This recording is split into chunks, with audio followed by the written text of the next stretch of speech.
ಗುರುಭ್ಯೋ ನಮಃ. ಹರಿ ಓಂ. ಮೂರನೇ ಅಧ್ಯಾಯದ 12ನೇ ಶ್ಲೋಕ. ದೇವಾನ್ ಭಾವಯತಾನೇನ ತೇ ದೇವಾ ಭಾವಯಂತು ವಃ ಪರಸ್ಪರಂ ಭಾವಯಂತಹ ಶ್ರೇಯಃ ಪರಮವಾಪ್ಸ್ಯಥ. ದೇವಾನ್ ಭಾವಯತ ಅನೇನ ತೇ ದೇವಾಃ ಭಾವಯಂತು ವಃ ಪರಸ್ಪರಂ ಭಾವಯಂತಹ ಶ್ರೇಯಃ ಪರಂ ಅವಾಪ್ಸ್ಯಥ. ಕೃಷ್ಣ ಹಿಂದೆ ಒಂದು ಚಿಕ್ಕ ಕಥೆಯನ್ನು ಹೇಳಲಿಕ್ಕೆ ಶುರು ಮಾಡಿದ್ದ. ಏನು ಶುರು ಮಾಡಿದ್ದು? ಸಹಯಜ್ಞಾಃ ಪ್ರಜಾಃ ಸೃಷ್ಟ್ವಾ ಪುರೋವಾಚ ಪ್ರಜಾಪತಿ ಅನೇನ ಪ್ರಸವಿಷ್ಟದ್ವಂ ಯಶವೋ ಸ್ಪೃಷ್ಟಕಾಮಧುಃ. ಯಜ್ಞದ ಮೂಲಕವಾಗಿ ದೇವತಾರಾಧನೆಯನ್ನ ಮಾಡಿ ಅನ್ನೋದನ್ನ ಹೇಳಲಿಕ್ಕೋಸ್ಕರವಾಗಿ ಹೇಳಿರತಕ್ಕಂಥ ಕತೆ. ಆ ಭಗವಂತ ಸೃಷ್ಟಿಯನ್ನ ಮಾಡಿ ಪ್ರಜೆಗಳನ್ನು ಸೃಷ್ಟಿ ಮಾಡ್ತಾ ಇದ್ದಾನೆ, ಯಜ್ಞಗಳನ್ನು ಸೃಷ್ಟಿ ಮಾಡ್ತಾ ಇದ್ದಾನೆ. ಆ ಯಜ್ಞಗಳ ಮೂಲಕವಾಗಿ ದೇವತೆಗಳ ಆರಾಧನೆಯನ್ನ ಮಾಡಿ ಅನ್ನೋ ಒಂದು ಆದೇಶವನ್ನ ಕೊಡ್ತಾ ಇದ್ದಾನೆ. ಆದೇಶವನ್ನು ಕೊಟ್ಟಿದ್ದ. ಅನೇನ ಪ್ರಸವಿಷ್ಯಧ್ವಂ, ಯಜ್ಞದ ಮೂಲಕವಾಗಿ ದೇವತೆಗಳನ್ನ ಆರಾಧಿಸಿ.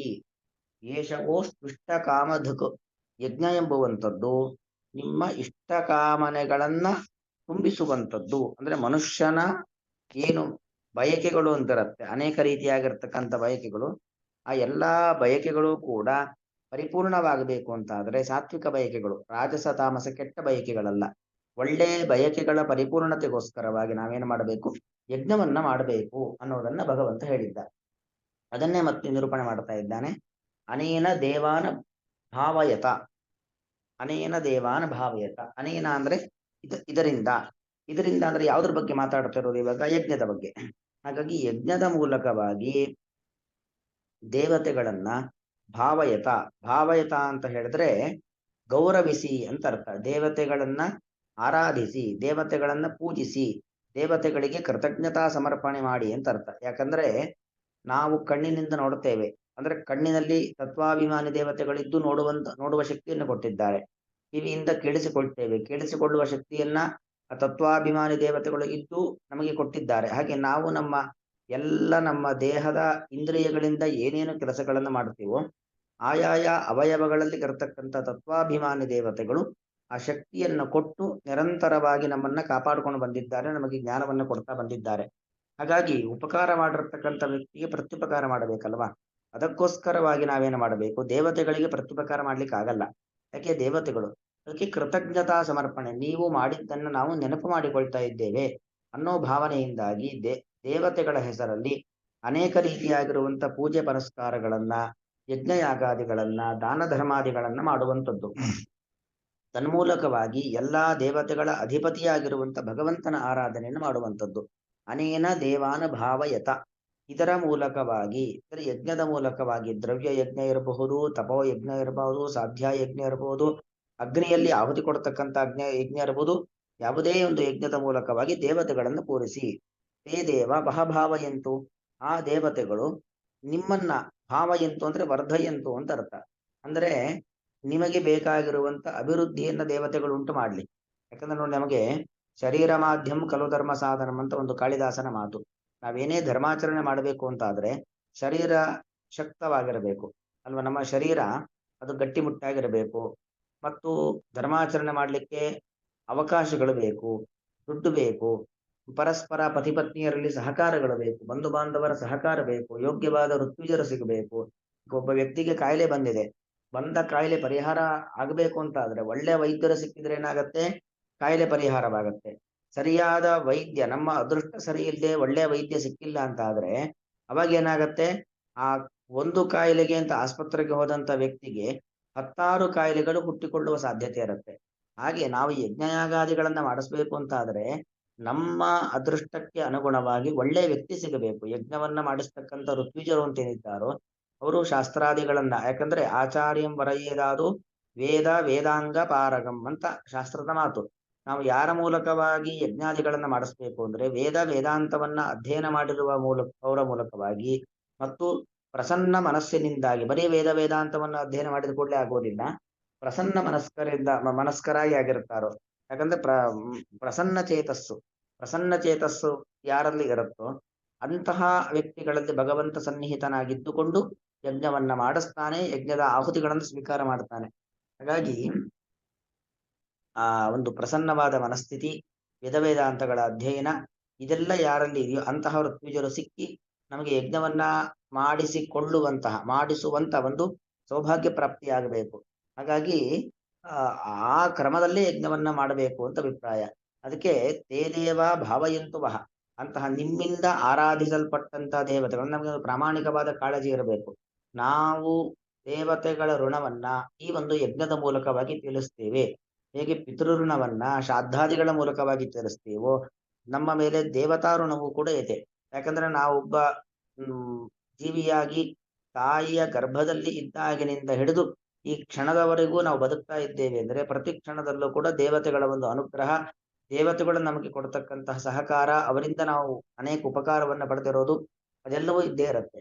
ಅದಕ್ಕೆ ಪ್ರತಿಯಾಗಿ ಪ್ರತ್ಯುಪಕಾರ ಮಾಡೋದು ಅಂತಲ್ಲ, ಕೃತಜ್ಞತಾ ಸಮರ್ಪಣೆಯನ್ನು ಮಾಡುವಂಥದ್ದು. ಹಾಗಾಗಿ ನಮ್ಮಿಂದ ಆರಾಧಿಸಲ್ಪಟ್ಟಂತಹ ದೇವತೆಗಳು ವಹ ಭಾವಯಂತು, ನಿಮ್ಮನ್ನು, ವಹ ಅಂದ್ರೆ ಯುಷ್ಮಾಕಂ ವಹ, ನಿಮ್ಮನ್ನು ಭಾವಯಂತು ಅಂದ್ರೆ ಅರ್ಥ ಏನು? ನಿಮ್ಮನ್ನು ಅಭಿವೃದ್ಧಿಪಡಿಸಲಿ. ದೇವತೆಗಳು ನಿಮಗೆ ಬೇಕಾಗಿರುವಂತ ಅಭಿವೃದ್ಧಿಗಳು, ಸುಖಾದಿಗಳನ್ನ, ಯಾಕಂದ್ರೆ ಶರೀರ ಮಾಧ್ಯಮ ಕಲೋ ಧರ್ಮ ಆಕೆ ಶುರು ಮಾಡಿದ್ದದನ್ನ, ಅಂದ್ರೆ ನಮಗೆ ಶಾರೀರಿಕವಾದ ಚೈತನ್ಯ ಬೇಕು, ಸಂಪತ್ತು ಬೇಕು, ಎಲ್ಲವೂ ಕೂಡ ಸಮೃದ್ಧಿಯಾಗಿ ಬೇಕಲ್ವಾ? ಎಲ್ಲಾ ರೀತಿಯಾದ ಸಮೃದ್ಧಿ ಇದ್ದರೆ ಮಾತ್ರ ಒಂದು ಕಾರ್ಯವನ್ನ ಯಶಸ್ವಿಯಾಗಿ ಮಾಡಬಹುದು. ಹಾಗಾಗಿ ದೇವತೆಗಳು, ನೀವು ಲೌಕಿಕ ಜೀವನದಲ್ಲಿ ಎಷ್ಟು ದಿವಸ ಇರ್ತೀರೋ, ಈ ದೇಹದಾರನ್ನ ಎಷ್ಟು ದಿವಸ ಮಾಡಿರ್ತೀರೋ ಅಷ್ಟೂ ದಿವಸ ನಿಮಗೆ ಬೇಕಾಗಿರತಕ್ಕಂಥ ಅನುಗ್ರಹವನ್ನ ಮಾಡ್ಲಿ. ತೇ ದೇವ ಭಾವಯಂತು ವಹ. ಹೀಗೆ ಪರಸ್ಪರಂ ಭಾವಯಂತಹ ಪರಂ ಶ್ರೇಯ ಅವಾಪ್ಸ್ಯಥ. ಪರಸ್ಪರಂ ಭಾವಯಂತಹ, ನಿಮಗೆ ಏನು ಬೇಕೋ ಅದನ್ನ ನೀವು ದೇವತೆಗಳಿಂದ ಪಡೆಯುವ ಮೂಲಕವಾಗಿ, ದೇವತೆಗಳಿಗೆ ಬೇಕಾಗಿರತಕ್ಕಂತಹ ಆಹಾರಾದಿಗಳನ್ನ ಅಂದ್ರೆ ತುಪ್ಪ, ಹಾಲು ಇತ್ಯಾದಿ ಆಹಾರಗಳನ್ನ ಯಜ್ಞದ ಮೂಲಕವಾಗಿ, ಅಂದ್ರೆ ಇಲ್ಲೇನು ಭಗವಂತನ ಒಂದು ಸೃಷ್ಟಿಯ ವೈಚಿತ್ರ್ಯ ಅಂತ ಹೇಳಿದ್ರೆ, ನಮಗೆ ಬೇಕಾಗಿರ್ತಕ್ಕಂಥ ಆಹಾರಗಳನ್ನ ದೇವತೆಗಳ ಕೈಯಲ್ಲಿಟ್ಟಿದ್ದಾನೆ ಭಗವಂತ. ದೇವತೆಗಳಿಗೆ ಬೇಕಾಗಿರ್ತಕ್ಕಂಥ ಆಹಾರವನ್ನು ನಮ್ಮ ಕೈಯಲ್ಲಿಟ್ಟಿದ್ದಾನೆ. ನಾವು ದೇವತೆಗಳಿಗೆ ಯಜ್ಞದ ಮೂಲಕವಾಗಿ ಅನೇಕ ರೀತಿಯಾಗಿರ್ತಕ್ಕಂಥ ಆಹುತಿ ಪ್ರದಾನವನ್ನ ಸಮರ್ಪಣೆ ಮಾಡಿದಾಗ, ನಮ್ಮಿಂದ ಆಹುತಿಗಳನ್ನ ಸ್ವೀಕಾರ ಮಾಡಿರ್ತಕ್ಕಂಥ ದೇವತೆಗಳು ನಮಗೆ ಕಾಲಕಾಲಕ್ಕೆ ಬೇಕಾಗಿರತಕ್ಕಂಥ ಸಂತಾನ, ಸಂಪತ್ತು, ಸುಖ, ಶಾಂತಿ, ಅನಾರೋಗ್ಯದ ಪರಿಹಾರ, ಆರೋಗ್ಯದ ಅಭಿವೃದ್ಧಿ ಇದೆಲ್ಲವನ್ನು ಕೂಡ ದೇವತೆಗಳು ಕೊಡ್ತಾ ಹೋಗ್ತಾರೆ. ಅಂದ್ರೆ ನಾವು ಏನನ್ನಾದರೂ ಪಡಿಬೇಕು ಅಂತಾದ್ರೆ ದೇವತೆಗಳ ಮೂಲಕ ಪಡಿಬೇಕು. ಹಾಗೆ ದೇವತೆಗಳಿಗೆ ಬೇಕಾಗಿರ್ತಕ್ಕಂಥ ಆಹಾರ ನಮ್ಮಿಂದ ಯಜ್ಞದ ಮೂಲಕವಾಗಿ ನಾವು ಕೊಡ್ತೇವೆ. ಅಂದ್ರೆ ಒಂದು ಗಮನಿಸಬೇಕಾದದ್ದು, ನಾವು ದೇವತೆಗಳಿಗೆ ಆಹುತಿ ಕೊಟ್ಟಿಲ್ಲ ಅಂತ ಮಾತ್ರಕ್ಕೆ ದೇವತೆಗಳು ಉಪವಾಸಕ್ಕೇನು ಕಾಯೋದಿಲ್ಲ. ಯಾಕೆ? ದೇವತೆಗಳು ಅಮೃತಪಾನ ಮಾಡಿರತಕ್ಕಂಥವ್ರು, ಭಗವಂತನ ಅನುಗ್ರಹಕ್ಕೆ ಪಾತ್ರರಾಗಿರುವವರು. ಅದು ನಾವು ಹಾಗಲ್ಲ. ನಾವು ಚೆನ್ನಾಗಿರಬೇಕು ಅಂತಾದ್ರೆ ನಮ್ಗೆ ಇದೆಲ್ಲವೂ ಬೇಕು, ಸಂತಾನ ಬೇಕು, ಸಂಪತ್ತು ಬೇಕು, ಬಂಧು ಬಾಂಧವಗಳ ಒಟ್ಟಿಗೆ ಉತ್ತಮವಾಗಿರ್ತಕ್ಕಂಥ ಒಡನಾಟ ಬೇಕು ಅಲ್ವಾ? ಎಲ್ಲವೂ ಕೂಡ ಬೇಕಾಗಿರ್ತಕ್ಕಂಥದ್ದು. ಹಾಗಾಗಿ ನಾವು ಮಾಡ್ತಕ್ಕಂಥ ಯಜ್ಞ ಏನಿದೆ ಅದು ನಮಗೋಸ್ಕರವಾಗಿ ಹೊರತು ದೇವತೆಗಳಿಗೋಸ್ಕರ ಅಲ್ಲ ಅನ್ನೋ ಒಂದು ಎಚ್ಚರಿಕೆ ನಮಗೆ ಯಾವಾಗಲೂ ಕೂಡ ಇರಬೇಕು. ಹೇಳ್ತಾ ಇದ್ದಾನೆ, ಪರಸ್ಪರಂ ಭಾವಯಂತಹ, ನಿಮಗೆ ಬೇಕಾದದ್ದನ್ನ ಅವರಿಂದ ಪಡೆಯುತ್ತಾ ಅವರಿಗೆ ಬೇಕಾದದ್ದನ್ನು ನೀವು ಕೊಡುವ ಮೂಲಕವಾಗಿ ಉತ್ತಮವಾದ ಶ್ರೇಯಸ್ಸನ್ನ ಹೊಂದಿರಿ ಅಂತ ಕೃಷ್ಣ ಹೇಳ್ತಾ ಇದ್ದಾನೆ. ಉತ್ತಮವಾದ ಶ್ರೇಯಸ್ಸನ್ನು ಹೊಂದಿರಿ ಅಂತ ಹೇಳಿದ್ರೆ ಅಲ್ಲಿ ಆ ದೇವತೆಗಳಿಂದ ಅನುಗ್ರಹವನ್ನು ನೀವು ಪಡೆಯಿರಿ. ಅಂದ್ರೆ ನೀವು ನಿಮಗೋಸ್ಕರವಾಗಿ ಯಜ್ಞ ಮಾಡೋದು ಹೊರತು ದೇವತೆಗಳಿಗೋಸ್ಕರ, ದೇವತೆಗಳ ಹೊಟ್ಟ ತುಂಬಿಸ್ಲಿಕ್ಕೋಸ್ಕರವಾಗಿ ಯಜ್ಞವನ್ನ ಮಾಡ್ತಾ ಇದ್ದೇವೆ ಎಂಬ ಭಾವನೆ ನಿಮ್ಮಲ್ಲಿ ಎಲ್ಲೆಂದಿಗೂ ಬರುವುದು ಬೇಡ ಅನ್ನೋದು ಕೂಡ ಅಲ್ಲಿ ಒಳಗೊಂಡಿರ್ತಕ್ಕಂಥ ಅರ್ಥ. ಮತ್ತೆ ಇನ್ನೊಂದು ಈ ಮಾತು, ಕೊನೆಯ ಮಾತಿದೆ, ಪರಸ್ಪರಂ ಭಾವಯಂತಹ ಶ್ರೇಯ ಪರಮವಾಪ್ಸಿತ ಅನ್ನೋದಿದೆ. ಎಲ್ಲಾ ಸಂದರ್ಭಕ್ಕೂ ಒಂಥರ ಸಂಬಂಧ ಪಡುವಂತ ಮಾತು. ಪರಸ್ಪರಂ ಭಾವಯಂತಹ, ನಾವು ಯಾವುದೇ ಒಬ್ಬ ವ್ಯಕ್ತಿಗೆ ಸಹಕಾರವನ್ನು ಕೊಟ್ಟರೆ ಅವರು ನಮಗೆ ಸಹಕಾರವನ್ನು ಕೊಡ್ತಾರೆ ಅಲ್ವಾ? ನಮ್ಮ ಅಕ್ಕಪಕ್ಕದ ಮನೆಯವರು ಇರಬಹುದು, ನಮ್ಮ ಬಂಧು ಬಾಂಧವರು ಇರಬಹುದು, ನಾವವರಿಗೆ ಎಷ್ಟರ ಮಟ್ಟಿಗೆ ಸಹಕಾರವನ್ನು ಕೊಡ್ತೇವೆ, ಅವರ ಕಷ್ಟ ಸುಖಗಳಲ್ಲಿ ನಾವು ಎಷ್ಟರ ಮಟ್ಟಿಗೆ ಭಾಗಿಯಾಗಿದ್ದೇವೆ ಅನ್ನೋದರ ಮೇಲೆ ಅವರು ನಮಗೆ ಎಷ್ಟು ಸಹಕಾರ ಮಾಡ್ತಾರೆ ಅನ್ನೋದು ತೀರ್ಮಾನವಾಗುತ್ತೆ. ನಾವು ಯಾವುದೇ ರೀತಿಯಲ್ಲೂ ಒಬ್ಬ ವ್ಯಕ್ತಿಗೆ ಸಹಕಾರವನ್ನ ಮಾಡದೇನೆ ಅವನಿಂದ ಸಹಕಾರಗಳ ಅಪೇಕ್ಷೆಯನ್ನು ಪಡೆಯುವಂಥದ್ದು ತಪ್ಪಾಗುತ್ತೆ ಅಲ್ವಾ? ಹಾಗಾಗಿ ಲೌಕಿಕ ಜೀವನ ನಡೆಸಬೇಕಾದ್ರೂ ಕೂಡ ನಾನು ಮತ್ತೊಬ್ಬರಿಂದ ಸಹಕಾರವನ್ನ ಪಡೆದು ಬದುಕಬೇಕು ಅಂತಾದ್ರೆ ನನ್ನ ಕೈಯಲ್ಲಾಗಿರ್ತಕ್ಕಂಥ ಸಹಕಾರಗಳನ್ನ ಅವನಿಗೆ ಕೊಟ್ಟಿರಬೇಕು ಅನ್ನೋ ಅಂಶವನ್ನು ಕೂಡ ನಾವಿಲ್ಲಿ ಗಮನಿಸಬೇಕಾಗಿರ್ತಕ್ಕಂಥದ್ದು. ಹೀಗೆ ಕೃಷ್ಣ ದೇವತೆಗಳ ಆರಾಧನೆಯನ್ನ ಯಜ್ಞದ ಮೂಲಕವಾಗಿ ಮಾಡಿ ಅದರ ಮೂಲಕವಾಗಿ ದೇವಋಣವನ್ನ ತೀರಿಸಿ, ಯಾಕಂದ್ರೆ ಪಿತೃಋಣವನ್ನ ಶ್ರಾದ್ದದ ಮೂಲಕವಾಗಿ ತೀರಿಸಿರ್ತೇವೆ, ದೇವಋಣವನ್ನ ಯಜ್ಞಾದಿ ಆರಾಧನೆಗಳ ಮೂಲಕವಾಗಿ ಹೋಮ ಹವನಗಳನ್ನ ಮಾಡುವ ಮೂಲಕವಾಗಿ ದೇವಋಣವನ್ನ ತೀರಿಸಿ ಅನ್ನೋ ಒಂದು ಸಂದೇಶವನ್ನು ಕೂಡ ಇಲ್ಲಿ ಕೊಡ್ತಾ ಇದ್ದಾನೆ.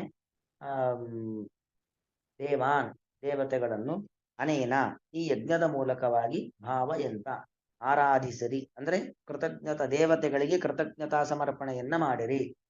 ತೇ ದೇವಾಹ, ತೇ ಅಂದ್ರೆ ತಾದೃಶಾಹ ಅಂತ ಅರ್ಥ. ನಿಮ್ಮಿಂದ ಪೂಜೆಯನ್ನ ಸ್ವೀಕರಿಸಲ್ಪಟ್ಟಂತ ದೇವತೆಗಳು ವಹ ನಿಮ್ಮನ್ನು ಭಾವಯಂತು, ಭಾವಯಂತು ಶಬ್ದಕ್ಕೆ ವರ್ಧಯಂತು, ನಿಮಗೆ ಬೇಕಾದಂತ ಅಭಿವೃದ್ಧಿಯನ್ನು ಉಂಟು ಮಾಡಲಿ.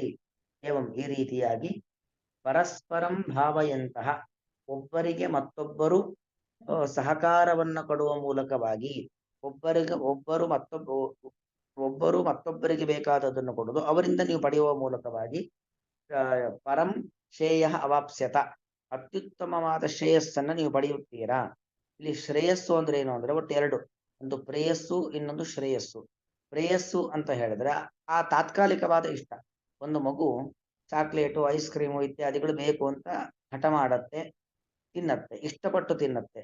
ಆದರೆ ಅದು ಶ್ರೇಯಸ್ಸಲ್ಲ, ಒಳ್ಳೇದಲ್ಲ ಮಗುಗೆ, ಅಲ್ವಾ? ವಿಪರೀತವಾಗಿ ಚಾಕ್ಲೇಟು ಐಸ್ ಕ್ರೀಮ್ಗಳನ್ನು ತಿನ್ನುವಂಥದ್ದು ಮಗುವಿಗೆ ಒಳ್ಳೇದಲ್ಲ.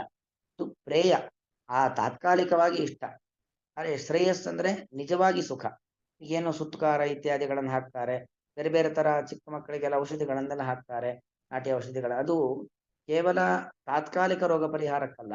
ಆ ತರ ಔಷಧಿ ಕೆಲವೊಂದು ನಾರು ಬೇರುಗಳನ್ನೆಲ್ಲ ಹಾಕೋದ್ರಿಂದ ಅವರ ಇಡೀ ಜೀವನ ಪೂರ್ತಿ ಅವರು ರೋಗ ನಿರೋಧಕ ಶಕ್ತಿಯನ್ನು ಹೆಚ್ಚಿಸಿಕೊಂಡು ಸಮರ್ಥವಾಗಿ ಬದುಕ್ತಾರೆ. ಆ ನಾರು ಬೇರುಗಳ ಮೂಲಕವಾಗಿ, ಸುತ್ತುಕಾರ ಇತ್ಯಾದಿ ಔಷಧಿಗಳ ಮೂಲಕವಾಗಿ. ಅದು ಮಗುವಿಗೆ ಏನಾಗತ್ತೆ, ಅದು ಶ್ರೇಯಸ್ಸು, ನಿಜವಾಗಿ ಸುಖವನ್ನು, ಬಾಯಿ ಕಹಿನೇ, ಅದು ಬಾಯಿ ಕಾರನೇ ಆಗತ್ತೆ, ಆದರೆ ಅದು ನಿಜವಾಗಿ ಅದು ಸುಖಕಾರಿಯಾಗಿರುವಂಥದ್ದು, ಅಲ್ವಾ? ಹಾಗೆ ನಮಗೂ ಕೂಡ ಅಷ್ಟೇ, ಏನೋ ಈ ಲೋಕದಲ್ಲಿ ಬದುಕಲಿಕ್ಕೆ ಬೇಕಾಗಿರುವಂತಹ ಸಂತಾನ, ಸಂಪತ್ತು, ಮನೆ, ಮಡದಿ, ಮಕ್ಕಳು, ಬಂಗಾರ ಇದೆಲ್ಲ ಸಿಗತ್ತಲ್ವಾ, ಅದು ಕೇವಲ ಪ್ರೇಯಸ್ಸು. ಅದು ನಮಗೆ ಇಷ್ಟ, ಈ ಲೋಕದಲ್ಲಿ ಬದುಕಲಿಕ್ಕೆ ಬೇಕು ಮತ್ತು ಪ್ರಾಕೃತ ಜಗತ್ತಿನಲ್ಲಿ ಇರೋದ್ರಿಂದ ನಮಗೊಂದಷ್ಟು ಇಷ್ಟವಾದ ವಸ್ತುಗಳಷ್ಟೇ. ಆದರೆ ನಿಜವಾಗಿ ಶ್ರೇಯಸ್ಸು ಅಂದರೆ ಅದು ದೇವರ ಅನುಗ್ರಹ, ದೇವರ ಅನುಗ್ರಹದಿಂದ ಸಿಗುವಂತ ಮುಕ್ತಿ. ಹಾಗಾಗಿ ಪರಂ ಶ್ರೇಯ, ಅತ್ಯುತ್ತಮವಾದ ಸುಖ ಅಂದ್ರೆ ಮೋಕ್ಷ ಸುಖ, ಅದನ್ನೂ ಕೂಡ ಪಡಿತೀರಾ. ಹಾಗಾಗಿ ಯಜ್ಞಾರಾಧನೆಯ ಮೂಲಕವಾಗಿ ಮುಕ್ತಿಯನ್ನ ಪಡಿಬಹುದು ಅನ್ನೋ ಒಂದು ವಿಚಾರವನ್ನು ಕೂಡ ಕೃಷ್ಣ ಇಲ್ಲಿ ಹೇಳ್ತಾ ಇದ್ದಾನೆ.